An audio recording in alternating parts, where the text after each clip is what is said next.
What's up, guys? Welcome to another video, and today we're reviewing Karate Kid Part 2. And what I thought of this movie? To me, I think it was a very solid follow-up to the original. Firstly, in the original, something that I forgot to mention, is Mr. Miyagi, like, they kind of hinted at Mr. Miyagi's backstory, where they said when his wife sadly died due to childbirth with his unborn child. That was the only hint we got to his backstory. But in the sequel, in Part 2, is when we explore a lot more of his backstory. And, like, apparently he used to be the love interest of some other person.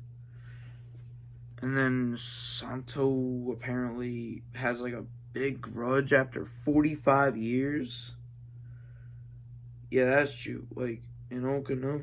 Yeah, sometimes grudges can be held for a very long time. Grudges have no time limit. And eventually the grudges were all stopped. And then Chozen comes in looking like Scorpion, and then he goes, and then Russo's like, Speaking of that, let's talk about the opening that I forgot to mention. Where Kreese literally just assaults all of his students and even attempts to, like, murder. And literally Mr. Miyagi does the most savage thing ever.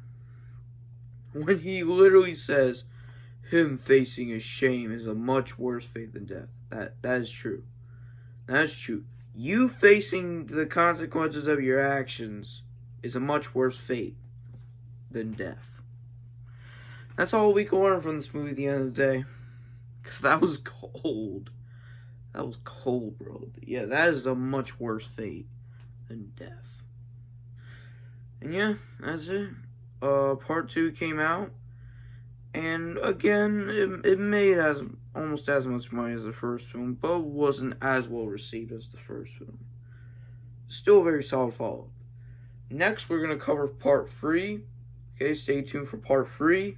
Now, see you guys in the next one, and like and subscribe. Peace.